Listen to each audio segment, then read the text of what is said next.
ఓం శ్రీ గురుభ్యో నమః. ఓం శ్రీమాత్రే నమః. మాఘపురాణం 3వ అధ్యాయం గురించి తెలుసుకుందాం. బ్రాహ్మణ పుత్రిక హరి సాన్నిధ్యమును పొందుట. మంగళదాయిని సర్వమంగళ. మాఘమాస స్నాన ప్రభావంచే పూర్వం ఒక బ్రాహ్మణ పుత్రిక పాప విముక్తి అయి తన భర్తతో హరి సాన్నిధ్యము నందినది అని శివుడు పార్వతీదేవితో పలికెను. అప్పుడు పార్వతీదేవి, స్వామి, ఆ బ్రాహ్మణ పుత్రిక ఎవరు? ఆమె చేసిన పాపమేమి? మాఘస్నానమున పాప విముక్తి పొందిన విధానమేమి వివరంగా చెప్పబోచున్నానని అడగగా శివుడు ఇట్లు పలికెను. దేవి వినుము. పూర్వము సౌరాష్ట్ర దేశమున బృందారకం అనే గ్రామంలో సుదేవుడనే బ్రాహ్మణుడు ఉండేవాడు. అతడు సదాచారవంతుడు, వేదశాస్త్ర పండితుడు. అతనికి శిష్యులు చాలా మంది ఉండేవారు. వారు గురుసేవ చేస్తూ విద్యాభ్యాసం చేస్తూ ఉండేవాళ్ళు. ఆ సుదేవునికి సర్వాంగ సుందరైన కుమార్తె ఉండేది. పొడవైన కేశములతో చక్కని ముఖంతో ఆమె మిక్కిలి మనోహరంగా ఉండేది. ఇట్టి కుమార్తెను ఎవరికిచ్చి వివాహం చేయగలనని అతడు విచారిస్తూ ఉండేవాడు. ఒకనాడు సుమిత్రుడనే శిష్యుడు సమిదలు, దర్భలు మొదలైన వాటి కోసం గురువు పంపగా వెళ్ళాడు. బందితో ఆడుకుంటున్న గురుపుత్రిక కూడా సుమిత్రుడిని వెంబడించి వెళ్ళింది. సుమిత్రుడు చాలా దూరం పోయి ఆ అరణ్యంలో ఒక జలాశయాన్ని చూశాడు. ఆ చెరువు గట్టున ఎత్తైన చెట్లున్నాయి. నీరు నిర్మల మనోహరంగా ఉంది. పద్మాలు వానిపై వ్రాలే తుమ్మెదల రొద, అనేక వర్ణములలోనున్న కలువలు, జల సంచారం చేయి జలప్రాణుల విహారము మొదలైన వానిచే ఆ సరస్సు మనోహరంగా నుండెను. కోకిలలు గుంపులు కట్టి మధుర ధ్వనులు చేయుచుండెను. చిలుకలు గోరువంకలు నేర్చిన మాటలను పలుకుచున్నవి.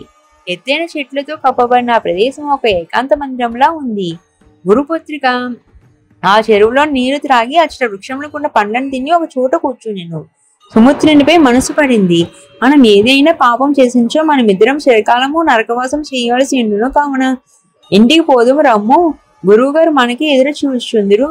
ఆలస్యమైనచో నిన్ను దండింపవచ్చును. సమిధులు, దర్భలు మొనగ వాణిని కొనిపోదుము రమ్ము అని పలికెను.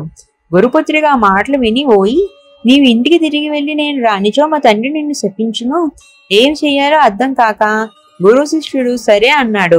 వారిద్దరినూ పద్మములతో, పుష్పములతో, ఎగురుటాకులతో మన్మథ శయ్యను తీర్చుకుని మనోహరమైన వాతావరణంలో యథేచ్ఛగా ఉన్నారు. కొంత సమయం అయ్యాక వారు బయలుదేరారు. గురువు శిష్యుడు తెచ్చిన సమిధలో మొన్న వాణిని చూసి ఆనందపడిను. పుత్రికని చూసి, నీవు చాలా అలసినట్లున్నావు, మధురాహారం తిని విశ్రాంతి తీసుకోమని లోనికి పంపెను. ఆమెయు అట్లే అని లోనికి ఎగెను. తండ్రి ఆమెను కాశ్మీర దేశవాసికు బ్రాహ్మణుకి ఇచ్చి వివాహం చేసెను. కొంతకాలమునకు ఆమె భర్త మరణించెను.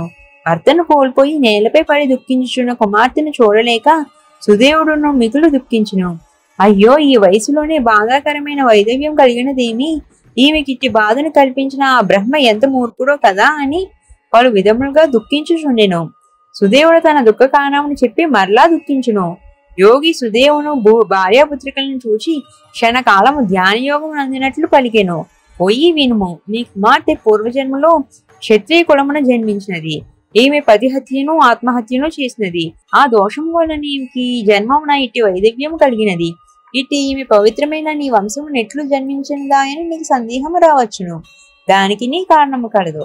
ఈమె తన పూర్వజన్మలో మాఘమాసంన సరస్వతి నదీ తీరమున గౌరీ వ్రతం ఆచరించు వారితో కలిసి వారు ఇసుకతో చేసిన గౌరీదేవిని పూజించుచుండగా ఈ వ్రతమును చూచినది. ఆ పుణ్యం వలన ఈమె పవిత్రమైన వంశమును జన్మించినది. ఈ జన్మయందు నుస్వేరినియే నీ శిష్యులతో అధర్మముగా ప్రవర్తించినది. ఈ దోషం వలన ఈమె తన కర్మఫలములను ఇట్లా అనుభవించున్నది. చేసిన కర్మము అనుభవింపక తప్పదు కదా. సుదేవుడు యోగి మాటలను విని చెవులు మోసుకుని, తన కుమార్తె పూర్వజన్మలో పతిహత్య ఆత్మహత్యలకు పాల్పడబడును. ఈ జన్మలో కన్యయై సోదరతుల్యుడైన తన శిష్యునితో రమించుటను విని మరింత దుఃఖించును. యోగికి నమస్కరించి, తండ్రి, నా కుమార్తె చేసిన పాపం ఏమి చేసినా పోవును. ఆమె భర్త జీవించేటట్లు జరుగును. దయ్యించి చెప్పుడని పరిపరి విధములు ప్రార్థించును. అప్పుడు ఆ యోగి, ఓయి విద్వాంసుడా, నీ కుమార్తె చేసిన పాపమును పోవుటకు ఆమె మాంగళ్యము నిలిచినట్లును ఒక చేయుటకు ఒక ఉపాయం కలదు. శ్రద్ధగా వినుము. మాఘమాసమును ప్రాతస్నానం చేసి ఆ నదీ తీరమును కానీ సరస్సు తీరమును ఇసుకతో గౌరీదేవిని చేసి షోడశోపచారములతో పూజింపవలెను. సువాసినులకు దక్షిణతో ఆ గౌరీదేవిని సమర్పించవలెను. మాఘస్నానం చేసిన విధవరాలు విష్ణులోకమును చేరును. మాఘస్నానం చేసి గౌరీ వ్రతం ఆచరించిన సువాసిని తన మాంగళ్యమును నిలుపుకుని చిరకాలము సుఖించును. పిచ్చివారు మూర్ఖులు మాఘస్నానం చేసినచో వారెట్టి వారైనను వారిను సహము నుండి చిరకాలము సుఖించి పుణ్యలోకములు పొందుదురు అని యోగి వివరించి తన దారిన పోయెను. సుదేవుడు యోగి మాటను నమ్మి తన కుమార్తెచే మాఘస్నానమును గౌరీ పూజ ఇష్టమైన కాత్యాయని వ్రతమును భక్తి శ్రద్ధలతో చేయించును. కాత్యాయని వ్రతమహిమ చేత సుదేవుని కుమార్తె పాపములు పోయి ఆమె భర్త పునర్జీవితుడయ్యను. ఆమెయు చిరకాలము తన భర్తతో సుఖించి తన తల్లిదండ్రులతోనూ భర్తతోనూ కలిసి దేహాంతమున వైకుంఠమును చేరెను. కావున మాఘమాన ప్రాతకాల స్నానము నదిలో కాని సరస్సును కాని కాలువలో కాని చేసి తీరమున శ్రీహరి నచించిన వారు సుదేవుని పుత్రిక వంటి వారైనను ఇహమును సర్వసుఖములను నొంది పరమున వైకుంఠ వాసులవుదురు సుమా అని శివుడు పార్వతీదేవికి మాఘస్నాన మహిమను వివరించెను. ఇంతటితో 3వ అధ్యాయం సంపూర్ణము. ఇంకా మరెన్నో పురాణాలు మరియు ఇతిహాసాలను తెలుసుకోవడం కోసం మా ఛానల్ ని సబ్స్క్రైబ్ చేసుకోండి.